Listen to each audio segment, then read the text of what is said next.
La nuit s'abat sur Versailles comme un linceul. Les nuages gonflés de pluie masquent la lune, plongeant les jardins dans une obscurité presque totale. Seule la façade du château projette encore quelques lueurs tremblotantes à travers ses fenêtres, pareilles à des yeux fiévreux qui scrutent l'horizon.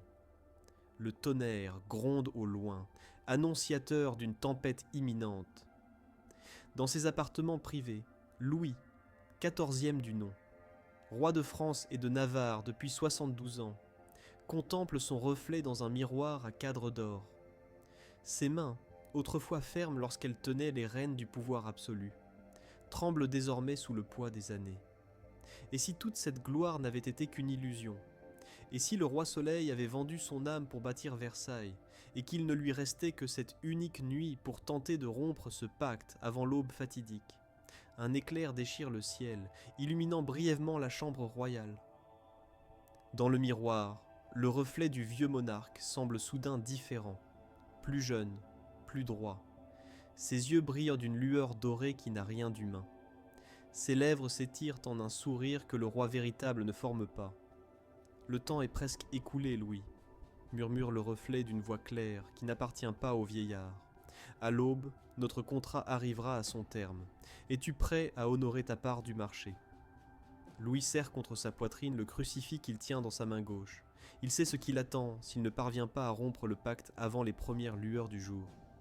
Ce n'est pas simplement son âme qui sera réclamée. Il s'en soucierait presque peu à son âge, mais l'avenir même de la France, de sa dynastie, de tout ce qu'il a construit, car tel était le prix convenu avec l'entité qui se fait appeler Lumière. 72 années de gloire incomparable contre des siècles de désolation pour son royaume. « Je viens pour briser notre accord », articule le roi avec une détermination qui surprend le reflet. Un rire cristallin émane du miroir. « Oh Louis, tu sais bien que ce n'est pas possible. Un pacte scellé avec le sang royal ne peut être rompu aussi facilement. À moins que... À moins que quoi ? S'empresse de demander le vieux roi, saisissant cette lueur d'espoir comme un naufragé s'accroche à une épave. À moins que tu ne sois prêt à tout sacrifier. Non pas ta vie, elle m'appartient déjà, mais ton œuvre, ton précieux Versailles. Louis recule d'un pas. Sacrifier Versailles ? Cette merveille architecturale, ce témoignage de sa grandeur, ce monument à l'éternité de son règne ? Impossible. Et pourtant, quel autre choix a-t-il pour épargner à la France le destin funeste qu'il a entrevu dans les visions que l'entité lui a montrées ? Mais pour comprendre l'ampleur de ce qui se joue en cette nuit orageuse, il nous faut remonter 60 années en arrière, à l'époque où Louis, à peine sorti de l'adolescence, venait d'affirmer son pouvoir après les troubles de la Fronde. On raconte que tout commença lors d'une nuit semblable à celle-ci. Le jeune roi, alors âgé de 20 ans, venait de congédier ses ministres après un conseil particulièrement éprouvant. Resté seul dans son cabinet de travail, au Louvre, il contemplait avec amertume les rapports décrivant l'état déplorable des finances du royaume. Comment pourrait-il jamais réaliser ses ambitions, restaurer la grandeur de la France, imposer son autorité à l'Europe entière, avec un trésor aussi vide ? C'est alors qu'il remarqua, posé sur sa table, un livre qu'il était certain de n'avoir jamais vu auparavant.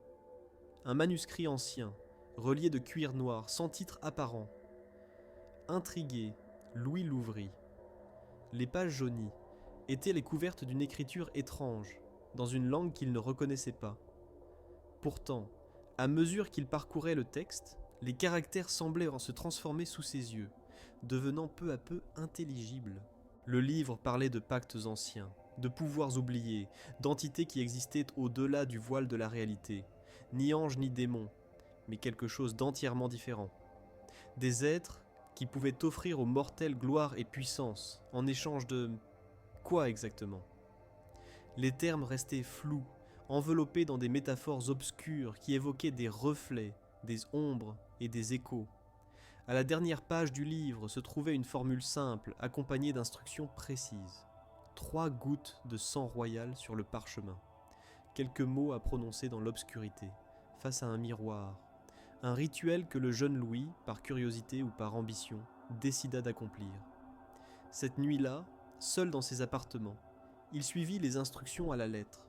À peine eut-il prononcé la dernière syllabe de l'incantation que son reflet dans le miroir sembla ondoyer, comme la surface d'un étang troublé par une pierre. puis, lentement, il se métamorphosa. Ce n'était plus Louis qui le regardait, mais une silhouette faite de lumière dorée, qui adopta progressivement ses traits, créant un double parfait du roi, mais rayonnant d'un éclat surnaturel. « Je suis lumière !» annonça l'apparition d'une voix mélodieuse qui semblait résonner directement dans l'esprit du jeune monarque. « Et je peux t'offrir ce qu'aucun roi avant toi n'a possédé. »« Que peux-tu m'offrir » demanda Louis, partagé entre crainte et fascination. « Un règne sans pareil, un palais qui éclipsera toutes les merveilles du monde, une gloire qui traversera les siècles, une puissance qui fera trembler tes ennemis. Et que demandes-tu en échange ?» s'enquit le roi, méfiant malgré son désir évident. La créature sourit, un sourire trop large pour un visage humain. Peu de choses, une ombre à tes côtés, un reflet dans les miroirs de ton palais. Et lorsque ton règne touchera à sa fin, lorsque la dernière pleine lune de ta 72e année de pouvoir se lèvera, je prendrai ce qui me revient. « Mon âme » demanda Louis. « Bien plus précieux » répondit Lumière. « L'avenir, celui de ta lignée, celui de ton royaume. Une obscurité qui durera aussi longtemps que la lumière que je t'offre aujourd'hui aura brillé. » Jeune et ambitieux, persuadé qu'il trouverait un moyen de contourner ce pacte le moment venu, Louis accepta. Le contrat fut scellé par un baiser glacial sur le front du roi, et dès le lendemain, les plans de ce qui allait devenir Versailles commencèrent à se former dans son esprit avec une clarté surnaturelle. Les années qui suivirent virent s'élever le plus grandiose des palais. Des marécages furent asséchés, des collines aplanies, des forêts entières abattues, pour faire place à cette vision d'un monarque absolu. Ou était-ce la vision de l'entité qui l'habitait désormais comme une ombre ? Les architectes Levaux, puis Ardouin Mansart, semblaient épuiser leur inspiration à une source intarissable, concevant des espaces d'une harmonie parfaite, d'une symétrie presque mathématique qui défiait l'entendement humain. Les jardins de le nôtre s'étendaient à perte de vue, domestiquant la nature elle-même pour la plier au bon vouloir royal. Et partout, des fontaines jaillissaient, défiant les lois de l'hydraulique dans un château bâti sur une hauteur privée de sources naturelles. Mais surtout, il y avait les miroirs, des centaines, puis des milliers de miroirs. La manufacture royale de Saint-Gobain travaillait jour et nuit pour produire ces surfaces réfléchissantes d'une pureté jamais atteinte auparavant. Louis les voulait plus grands, plus parfaits, comme obsédé par ses fenêtres vers un autre monde. La grande galerie des glaces, chef-d'œuvre absolu de cette folie architecturale, fut achevée en 1684. 357 miroirs qui captaient la lumière du jour et la multipliaient à l'infini, créant l'illusion d'un palais baigné dans une clarté surnaturelle. Le roi Soleil avait son temple, sa cathédrale profane, mais à mesure que le château grandissait, des rumeurs étranges commençaient à circuler parmi les courtisans. Des domestiques juraient avoir aperçu des silhouettes dans les miroirs, alors qu'aucune personne ne se tenait devant eux. Des chuchotements semblaient émaner des galeries désertes à la tombée de la nuit. On parlait de géométrie sacrée, de proportions occultes dans l'architecture même du palais. Le marquis de Dangeau, dans son journal intime, relatait comment certains miroirs semblaient refléter des scènes qui ne se déroulaient pas dans la pièce où ils étaient locaux placés. Le duc de Saint-Simon, cet observateur acerbe de la cour, notait dans ses mémoires, qu'il gardait soigneusement cachés, comment certaines statues du parc semblaient avoir détourné leur regard au matin, fixant désormais des points invisibles dans le lointain. Même la princesse Palatine, belle-sœur du roi, pourtant peu encline aux superstitions, avouait dans sa correspondance privée avoir surpris Louis en grande conversation avec son propre reflet, tard dans la nuit, alors qu'elle passait par hasard devant ses appartements. « Et ce n'était point sa voix que j'entendais lui répondre, » écrivait-elle, mais un son cristallin qui me glaça jusqu'aux os. Louis, ivre de pouvoir et de gloire, n'accordait aucune importance à ces rumeurs. Son règne s'étendait, glorieux, interminable. La France dominait l'Europe. Versailles éblouissait le monde. Et si le prix à payer était quelques bizarreries, quelques ombres aperçues au pendant du coin de l'œil, quelques cauchemars occasionnels où il se voyait vieillir tandis que son reflet demeurait éternellement jeune, qu'importait. Mais le temps passait, inexorable. Le corps autrefois vigoureux du monarque commençait à se courber sous le poids des ans. Et plus cruel encore que les douleurs physiques, le destin semblait s'acharner sur sa dynastie. La mort frappait, implacable, emportant son épouse, Marie-Thérèse d'Autriche, puis son fils, le grand dauphin, puis son petit-fils, le duc de Bourgogne, son épouse et leur fils aîné. En l'espace de quelques mois, 3 générations d'héritiers décimés, ne laissant qu'un arrière-petit-fils de 5 ans pour assurer la continuité de la lignée. Était-ce vraiment la maladie qui avait emporté tant de ses héritiers, ou était-ce le début du paiement réclamé par Lumière ? Cette question commençait à hanter les nuits du vieux roi. Sa conversion tardive à une religiosité austère, sous l'influence de Madame de Maintenon, n'était pas uniquement le fruit d'un retour de conscience. Louis cherchait désespérément un moyen d'expier, de se libérer de l'emprise de la créature qui hantait désormais chaque reflet de Versailles. Il consultait en secret le père Lachaise, son confesseur, lui révélant non pas le pacte lui-même, il n'aurait osé, mais des rêves troublants, impliquant des miroirs et des ombres. Le jésuite lui conseillait prières et mortifications, mais surtout, fait significatif, de se méfier des surfaces qui renvoient notre image, car l'orgueil s'y contemple et le démon s'y dissimule. Louis avait alors tenté de faire recouvrir certains miroirs, prétextant des rénovations. Des tapisseries en mofeto avaient-ils momentanément remplacé les glaces dans plusieurs salons. Il avait même envisagé de faire murer la grande galerie, évoquant des infiltrations dans les plafonds. Mais chaque tentative s'était soldée par un échec. Les ouvriers chargés de démonter les miroirs étaient victimes d'accidents étranges, les tapisseries prenaient feu spontanément. Et surtout, chaque nuit, Louis était visité par le reflet, par cette version jeune et lumineuse de lui-même qui lui rappelait les termes du contrat et l'imminence de l'échéance. 72 ans de règne, Louis, murmurait Lumière. 72 années où ton nom a brillé plus fort que tous les autres, où ton palais a éclipsé toutes les demeures royales, où ton pouvoir n'a connu aucune limite. N'est-ce pas un prix équitable pour ce qui va suivre ? Et dans ces moments, l'entité lui montrait des visions cauchemardesques de l'avenir.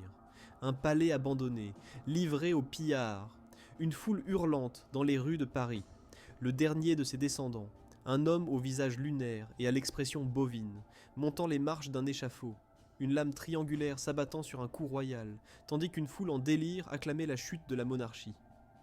Tout cela peut encore être évité, suggérait parfois Lumière, d'un ton faussement compatissant. Il te suffit de renouveler notre pacte, d'offrir plus que ce qui était initialement convenu. Ton arrière-petit-fils, par exemple, ou peut-être ton âme. Mais Louis, malgré sa terreur, refusait obstinément. Il y avait forcément un moyen de rompre ce pacte, sans sacrifier ni son héritier, ni son âme immortelle. Il devait exister une échappatoire, une faille dans ce contrat infernal. C'est ainsi que le vieux roi avait commencé à se documenter secrètement sur les pactes occultes et les moyens de les briser. Ses recherches l'avaient mené à consulter des textes ésotériques, des grimoires interdits, des manuscrits que l'Église aurait fait brûler si elle avait eu connaissance de leur existence. Et il avait trouvé. Dans un ancien traité hébraïque que lui avait procuré en secret son médecin, Fagon, sous couvert de remèdes exotiques, Louis avait découvert une procédure complexe qui permettait peut-être de rompre un contrat conclu avec une entité de l'au-delà. Le rituel devait être accompli lors de la dernière nuit du pacte, juste avant son expiration. Il nécessitait de l'eau bénite, recueillie dans 7 églises différentes, du sel consacré lors de 7 messes distinctes, 7 cierges noires fabriquées avec de la cire d'abeilles, nourries exclusivement de fleurs de cimetière, et enfin, 7 gouttes du sang de celui qui avait conclu le pacte. Tous ces éléments, Louis les avait rassemblés au fil des mois, dissimulant ses véritables intentions derrière des demandes apparemment anodines. Et maintenant, en cette nuit d'orage où l'échéance du pacte approchait, tous les ingrédients du rituel étaient disposés dans sa chambre, formant une géométrie précise censée contrecarrer celle du palais lui-même. Car Versailles, Louis l'avait découvert avec horreur à travers ses lectures, n'était pas seulement un monument à sa gloire. C'était une gigantesque machine occulte, un piège à âme dont chaque angle, chaque proportion avait été calculée pour servir les desseins de Lumière. Les bassins du jardin, vus du ciel, formaient une constellation inversée, Les allées dessinaient des symboles anciens, que seul un regard divin pouvait percevoir, et la grande galerie des glaces. Elle n'était pas seulement un témoignage de l'opulence royale, mais un véritable portail entre les mondes, une brèche dans le tissu même de la réalité. Cette découverte avait renforcé la détermination du roi. Il devait rompre ce pacte, non seulement pour sauver son âme et sa dynastie, mais pour protéger la France elle-même de ce qui pourrait émerger de ses miroirs si Lumière venait à obtenir ce qu'elle convoitait. Alors que l'orage redoublait d'intensité au dehors, faisant trembler les vitres du château, Louis commença le rituel. Il traça un cercle de sel consacré autour de lui, plaça les 7 cierges noirs aux points cardinaux et à leurs intermédiaires, puis versa l'eau bénite dans un calice d'argent qu'il posa devant le miroir principal de sa chambre. « Je t'invoque, lumière », prononça-t-il d'une voix tremblante. « Montre-toi à moi dans ta véritable forme, non plus comme mon reflet, mais tel que tu es réellement. » Un silence pesant s'abattit sur la pièce. Même le tonnerre semblait s'être tu. Puis, lentement, la surface du miroir commença à ondoyer, comme si elle était devenue liquide. Le reflet du roi disparut, remplacé par une obscurité totale, comme une fenêtre ouverte sur le néant. Et de cette obscurité émergea une silhouette, d'abord imprécise, puis de plus en plus définie. Ce n'était plus le jeune Louis qui se tenait de l'autre côté du miroir, mais une créature dont la beauté était aussi terrifiante qu'hypnotique. Elle avait forme humaine, mais sa peau semblait tissée de lumière pure, dorée et éblouissante. Ses yeux étaient 2 puits sans fond, 2 trous noirs qui semblaient aspirer toute lumière. Et son sourire s'étendait bien au-delà de ce qu'un visage humain permettrait, révélant des dents qui n'étaient pas faites d'ivoire, mais de ce qui semblait être des éclats de miroirs brisés. « Louis !» murmura la créature, et sa voix était comme le tintement de 1000 fragments de cristal. « Mon fidèle partenaire, mon précieux instrument, as-tu vraiment cru pouvoir rompre notre pacte avec ces rituels de bonne femme ?» La créature fit un pas en avant, et à la stupéfaction du roi, elle franchit la surface du miroir comme on traverserait un voile d'eau, se matérialisant pleinement dans la chambre royale. Seul le cercle de sel semblait l'empêcher d'approcher davantage. « Tu as bâti Versailles pierre par pierre selon mes dessins, » poursuivit Lumière. « Chaque décision que tu croyais prendre de ton propre chef, c'est moi qui te l'insufflais. Chaque victoire, chaque conquête, chaque moment de gloire, c'était moi. Tu n'as été que mon reflet dans ce monde, Louis. Un pantin dont je tirais les ficelles depuis l'autre côté du miroir. Tu mens, articula le roi avec difficulté. J'ai régné par la grâce de Dieu, non par celle des ténèbres. Lumière éclata d'un rire qui fit trembler les murs. Dieu ? Où était ton Dieu lorsque tu as signé notre pacte avec ton sang ? Où était-il lorsque tu sacrifiais la vie de tes sujets pour bâtir ce monument à ta vanité ? D'un geste gracieux de la main, la créature fit apparaître dans l'air entre eux des images fantomatiques, des scènes d'un passé que Louis aurait préféré oublier. Les corps des ouvriers morts d'épuisement à Versailles, entassés dans des fosses communes, les paysans affamés par les impôts nécessaires au financement de ces guerres incessantes, les hérétiques persécutés après la révocation de l'édit de Nantes. « N'est-ce pas le prix que tu étais prêt à payer pour ta gloire ?» demanda Lumière. « Ces vies insignifiantes contre ton nom gravé dans l'histoire, ces souffrances éphémères contre l'éternité de ton règne. » Louis détourna le regard, incapable de soutenir ses visions. Il savait qu'il y avait une part de vérité dans les paroles de la créature. Son règne avait apporté grandeur et prestige à la France, mais au prix de souffrances considérables pour son peuple. Était-ce vraiment son ambition personnelle qui l'avait poussé à ces excès, ou l'influence insidieuse de Lumière ? Mais le pacte arrive à son terme, reprit la créature, et il est temps pour moi de réclamer mon dû. L'avenir, Louis, celui de ta lignée, celui de ton royaume, une obscurité qui durera aussi longtemps que la lumière de ton règne aura brillé. Et si je refuse ? Demanda le roi, bien qu'il connût déjà la réponse. Tu ne peux pas refuser, répondit Lumière. Le contrat a été scellé avec ton sang, les termes ont été acceptés, à moins que... À moins que quoi ? S'empressa de demander Louis, saisissant cette lueur d'espoir comme un naufragé s'accroche à une épave. À moins que tu ne sois prêt à offrir un sacrifice équivalent. murmura la créature. Quelque chose dont la valeur égale celle de l'avenir de la France. Mon âme ? Ton âme ? La créature éclata à nouveau de ce rire cristallin qui hérissait les poils sur la nuque du roi. Que ferais-je de l'âme d'un vieil homme ? Non, Louis, je veux ce que tu chéris par-dessus tout, ce que tu considères comme ton plus grand accomplissement, ton héritage véritable. Versailles, souffla le roi. Versailles, confirma Lumière, détruis-le de tes propres mains, rase-le jusqu'aux fondations, efface-le de la surface de la terre, et je considérerai notre pacte comme rompu. Louis sentit son cœur se serrer à cette proposition.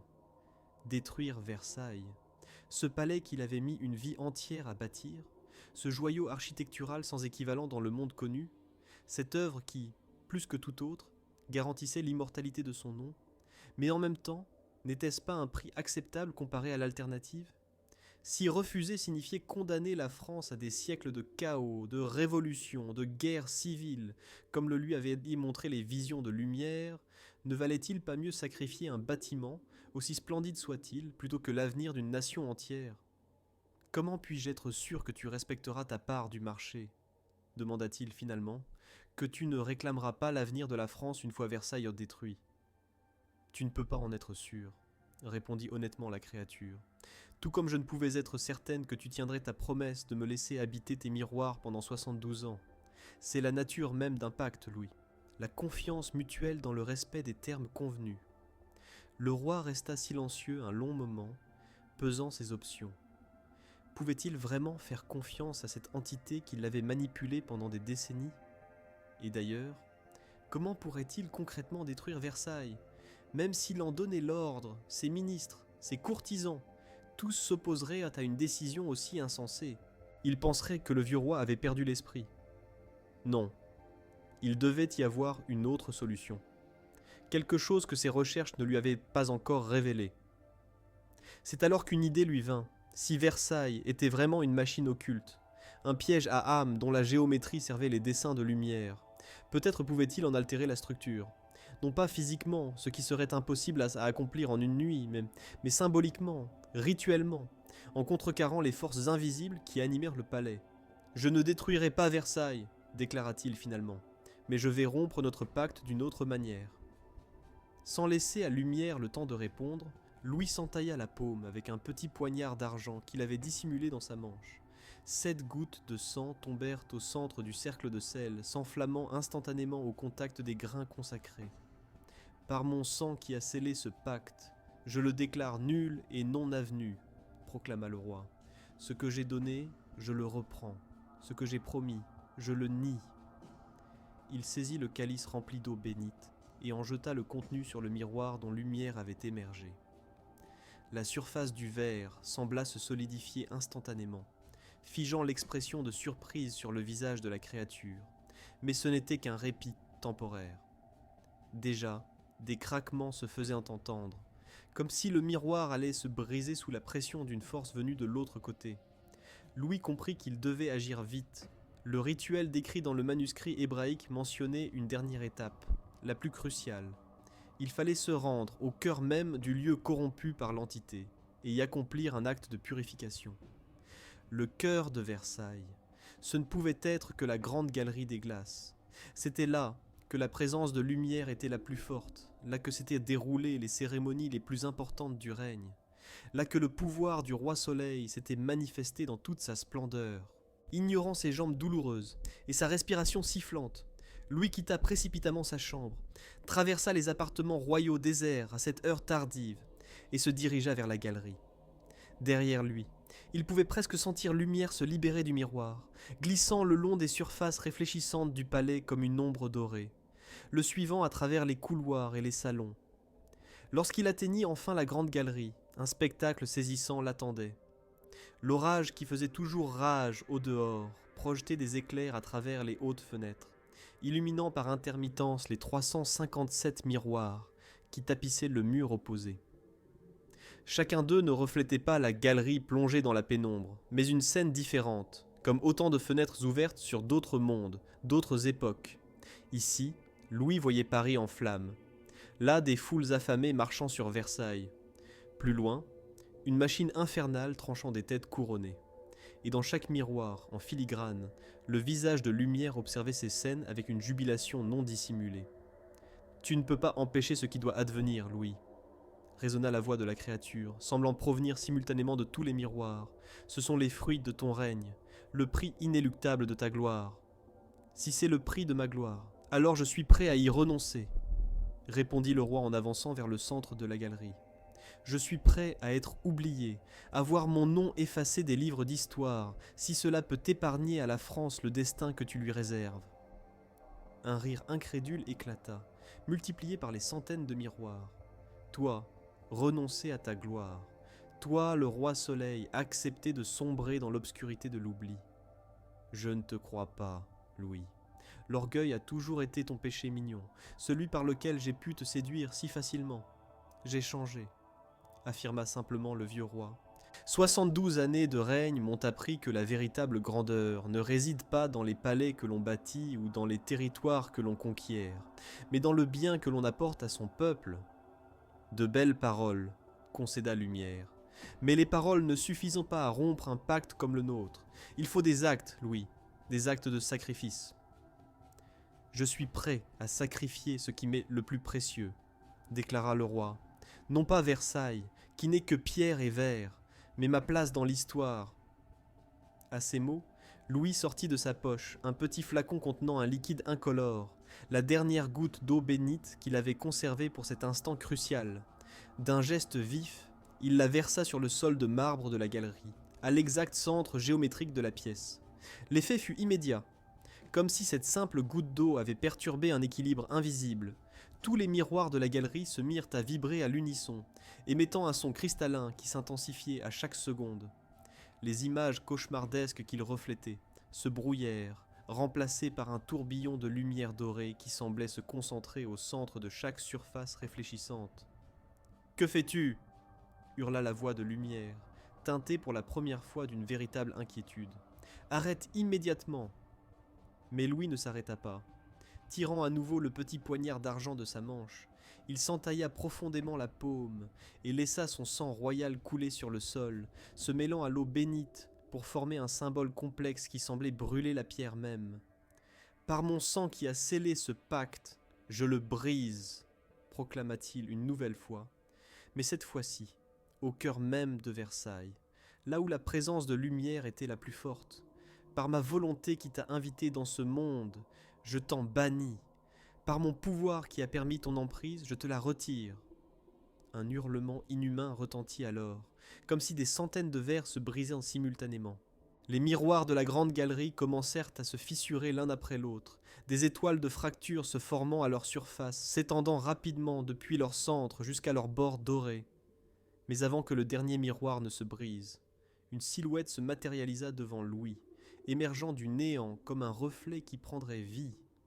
C'était Lumière, non plus sous l'apparence d'un double du roi, mais sous sa forme véritable, une créature de pure lumière dorée, aux contours vaguement humanoïdes, dont le visage sans traits distincts n'exprimait pourtant qu'une rage absolue.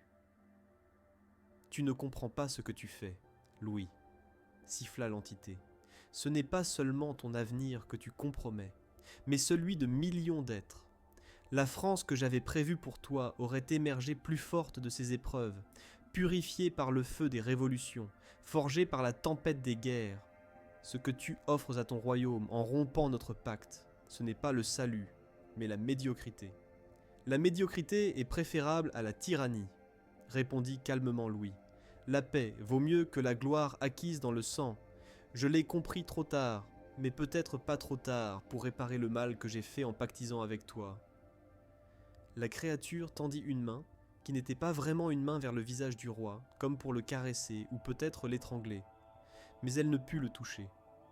Quelque chose, le sang royal mêlé à l'eau bénite, le cercle rituel tracé dans la chambre du roi, ou peut-être simplement la détermination inébranlable du vieux monarque, l'en empêchait. « Tu ne peux pas me bannir complètement, » déclara Lumière, sa voix cristalline soudain plus grave, presque métallique. « Je suis aussi indissociable de Versailles que tu l'es toi-même. Chaque pierre, chaque ornement, chaque angle de ce palais porte mon empreinte, et tant qu'il restera debout, une part de moi demeurera dans ce monde. Alors je la supporterai, répondit Louis, comme pénitence pour ma vanité passée. Mais ton pouvoir sera considérablement affaibli, ton influence réduite à un simple murmure là où elle était autrefois un rugissement. L'entité resta silencieuse un instant, comme si elle évaluait la situation.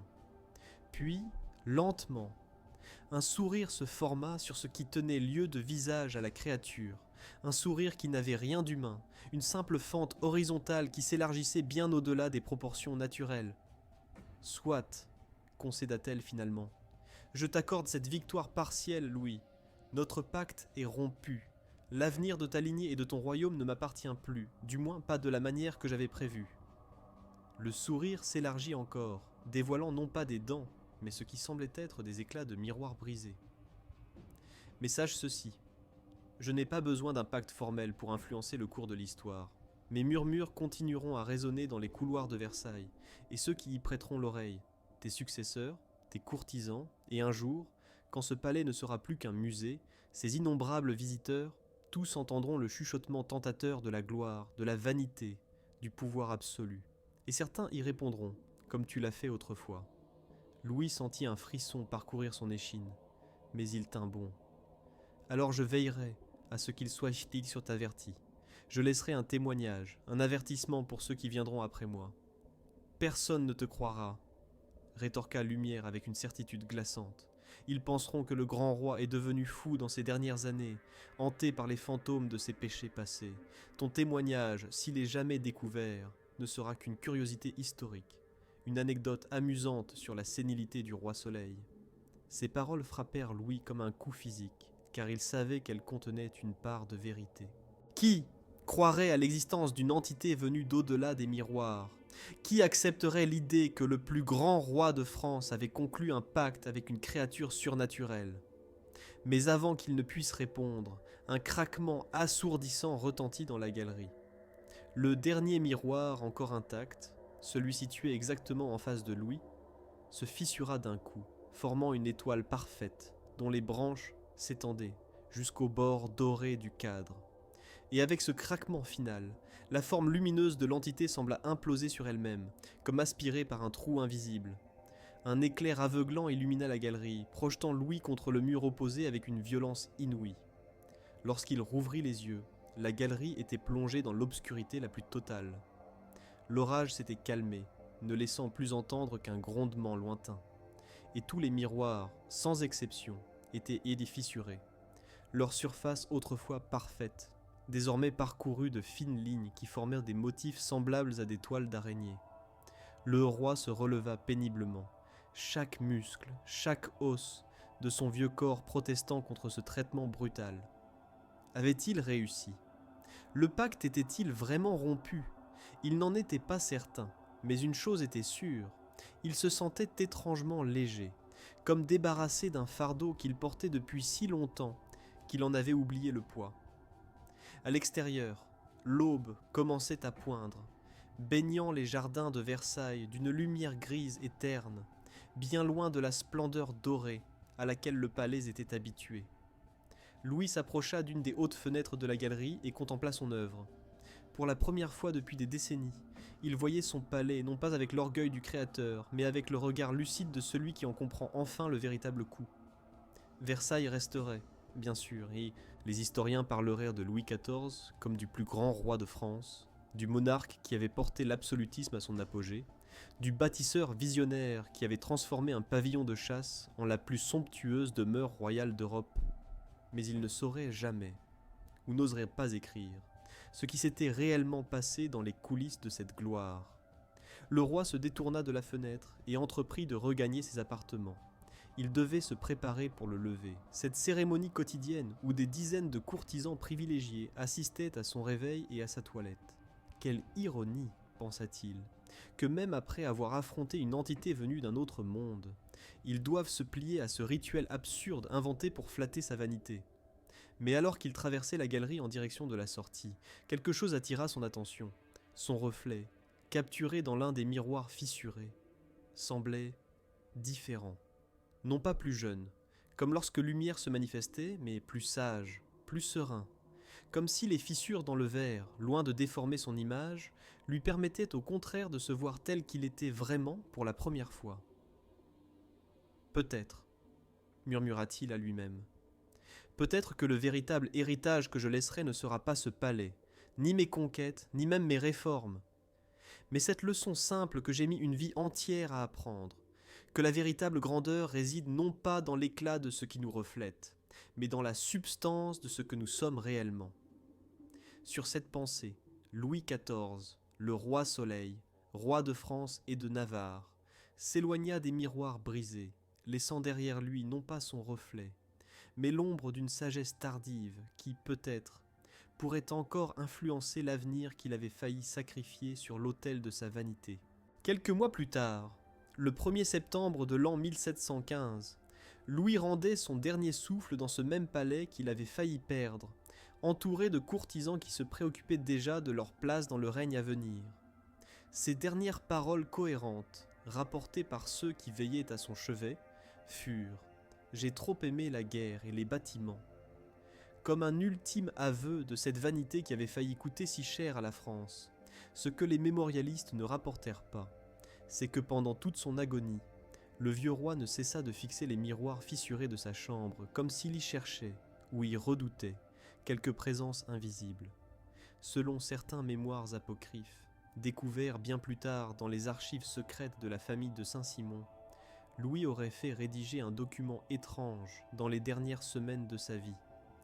Un témoignage détaillant son pacte avec une entité appelée Lumière, les termes de cet accord et la façon dont il était parvenu à le rompre.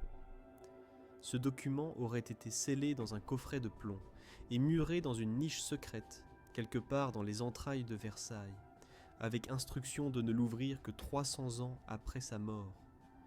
Personne ne sait si ce coffret a jamais existé, ni s'il a été découvert lors des innombrables restaurations qu'a connues le palais au fil des siècles. Ce qui est certain, en revanche, c'est que tous les miroirs d'origine de la Grande Galerie durent être remplacés peu après la mort du roi, officiellement en raison de fissures apparues, suite à un tassement des murs du palais. Ces nouveaux miroirs, installés sous la régence de Philippe d'Orléans, ne présentèrent jamais de défauts similaires. Pourtant, des témoignages troublants continuèrent d'émerger au fil des décennies. Des courtisans juraient avoir aperçu le reflet de Louis XIV dans certaines glaces, alors que le roi était mort depuis longtemps. Des domestiques chargés du nettoyage des miroirs rapportaient que certains d'entre eux semblaient plus froids au toucher que d'autres, comme si quelque chose de l'autre côté absorbait toute chaleur. Le jeune Louis XV, arrière-petit-fils et successeur du roi Soleil, ressentait un malaise inexplicable dans certaines pièces du château, particulièrement celles où les miroirs abondaient. Il prit rapidement l'habitude de résider à Trianon ou dans d'autres châteaux, ne venant à Versailles que lorsque l'étiquette l'exigeait absolument. Et puis, il y eut cette nuit, de l'an 1757, lorsqu'un incendie mystérieux se déclara dans l'aile du Midi, consumant plusieurs salons dont les miroirs datèrent de l'époque de Louis XIV. Les flammes, racontent les témoins, semblaient danser de miroir en miroir, comme guidées par une volonté propre, ignorant tapisserie et boiserie, pour ne s'attaquer qu'aux surfaces réfléchissantes. Plus tard, pendant les sombres journées de la Révolution, lorsque le château fut abandonné et que des pillards s'introduisirent dans la galerie des glaces pour voler l'argent et l'or des encadrements, plusieurs d'entre eux périrent dans d'étranges circonstances. On retrouva leur corps sans vie, le visage figé dans une expression de terreur absolue, leurs yeux fixant le vide comme s'ils avaient été contempler quelque spectacle innommable. Napoléon lui-même, lorsqu'il visita Versailles, avec l'idée d'en faire à nouveau une résidence impériale, renonça brusquement à son projet, après avoir passé une nuit dans les appartements royaux.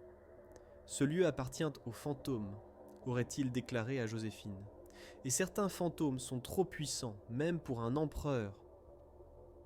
Au XIXe siècle, lorsque Louis-Philippe transforma Versailles en musée dédié à toutes les gloires de la France, les ouvriers chargés de restaurer la galerie des glaces rapportèrent des incidents troublants, des outils qui disparaissaient pour réapparaître à l'autre bout de la galerie, des chuchotements dans le vide, et surtout ces reflets qui semblèrent parfois bouger de leur propre initiative, comme animés d'une vie indépendante.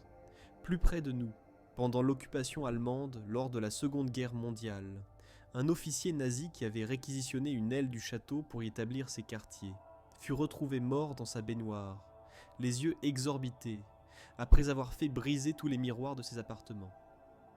Dans son journal intime, découvert plus tard, il décrivait comment, nuit après nuit, il voyait dans son reflet non pas son propre visage, mais celui d'un vieillard aux traits aristocratiques, qui lui souriait avec une malveillance glaciale. Et aujourd'hui encore, les gardiens de nuit du château évitent bien de traverser seuls la galerie des glaces après le coucher du soleil. Non qu'ils croient aux fantômes, bien sûr, ce sont des hommes et des femmes rationnels du XXIe siècle. Mais il y a cette sensation persistante, lorsqu'on se trouve seul parmi ces centaines de miroirs, d'être observé par des milliers d'yeux invisibles. Cette impression que les reflets ne suivent pas exactement les mouvements qu'ils devraient reproduire. Ce sentiment dérangeant que quelque chose attend, tapis derrière la fine couche d'argent qui sépare notre monde d'un autre bien plus ancien et plus sombre. Certains murmures, parmi les historiens les plus ésotériques, suggèrent que l'entité connue sous le nom de lumière n'a jamais réellement cherché à posséder l'âme de Louis XIV ou à détruire sa dynastie. Son objectif aurait toujours été Versailles lui-même, non pas le château en tant que bâtiment, mais en tant que symbole, en tant que nexus de pouvoir qui continuerait d'attirer les foules bien après la chute de la monarchie. Car qu'est-ce qu'un miroir, après tout, sinon une fenêtre entre deux mondes? Et que sont ces millions de visiteurs qui défilent chaque année dans la galerie des glaces, admirant leurs propres reflets superposés aux dorures du grand siècle, sinon des offrandes potentielles pour une entité qui se nourrit de vanité et d'ambition? Chaque regard jeté dans ces miroirs séculaires serait comme une petite goutte d'énergie, un minuscule sacrifice inconscient qui, accumulé des millions de fois, pourrait un jour permettre à Lumière de franchir à nouveau la barrière entre les mondes. Non plus en se contentant d'un seul pacte avec un seul roi, mais en submergeant notre réalité tout entière. Peut-être est-ce là la véritable victoire de l'entité. Avoir créé, à travers l'orgueil d'un roi, un piège éternel qui continue de fonctionner 3 siècles après la mort de son créateur humain. Un palais-temple où les visiteurs du monde entier viennent inconsciemment rendre hommage à une présence qu'ils ne soupçonnent même pas, tout en admirant ce qu'ils croient n'être qu'un chef-d'œuvre architectural. Et peut-être, lorsque la 300e année depuis le pacte initial se lèvera sur Versailles, un anniversaire qui, selon certains calculs, devrait coïncider avec l'an 2015, peut-être alors la véritable nature du château se révélera-t-elle enfin, non pas comme le monument d'un roi à sa propre gloire, mais comme le portail patiemment construit par une entité venue d'ailleurs pour accéder à notre monde. D'ici là, les miroirs de Versailles continueront de refléter les visages des visiteurs venus du monde entier, capturant pour un instant leur image avant de la libérer.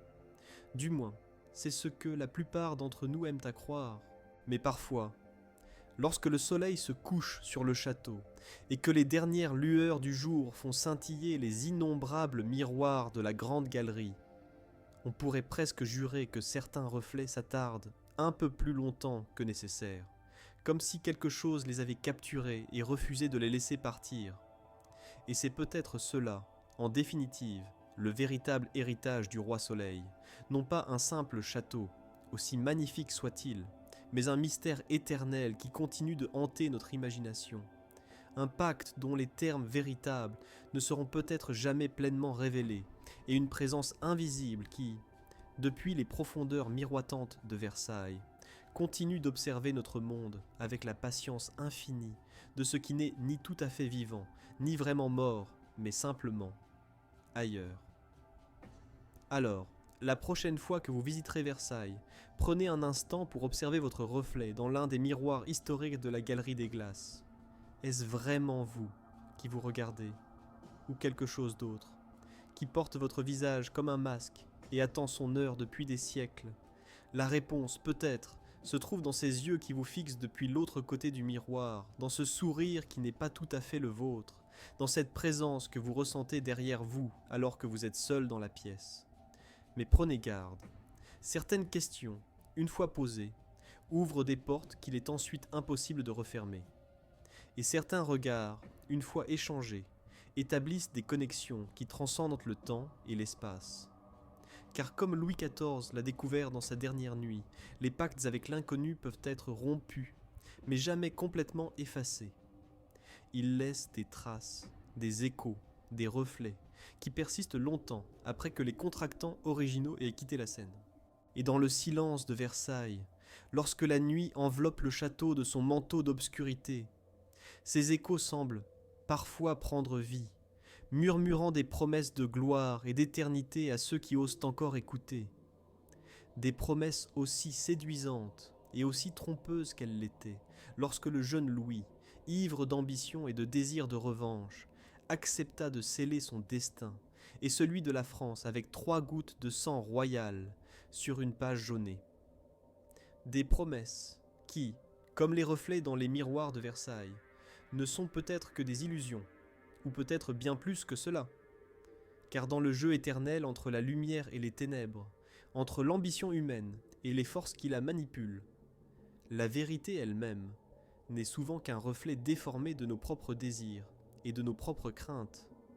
Et le véritable pouvoir, comme Louis XIV l'a appris trop tard, ne réside peut-être pas dans les palais que nous construisons ou dans les territoires que nous conquérons, mais dans notre capacité à reconnaître les pactes qui nous lient et à trouver le courage de les rompre avant qu'il ne soit trop tard. Mais est-il jamais vraiment trop tard ? Le vieil homme, qui hante encore parfois les miroirs de Versailles, lors des nuits d'orage, semble penser que non. Son regard mélancolique et résigné raconte l'histoire d'une victoire incomplète, d'une libération chèrement acquise mais jamais totalement achevée. Car même brisés, certains liens persistent au-delà de la mort elle-même, et certaines entités, comme celle qui se fait appeler lumière, possèdent une patience qui dépasse l'entendement humain. Alors que la nuit s'approfondit sur Versailles et que les ombres s'allongent dans les couloirs déserts, peut-être vaut-il mieux ne pas trop s'attarder devant les miroirs du château. Car ce qui s'y reflète pourrait être bien plus que votre simple image. Cela pourrait être un aperçu fugitif d'un monde où les pactes entre les hommes et ce qui les dépasse continuent de façonner notre réalité, longtemps après que nous ayons oublié leurs termes originaux.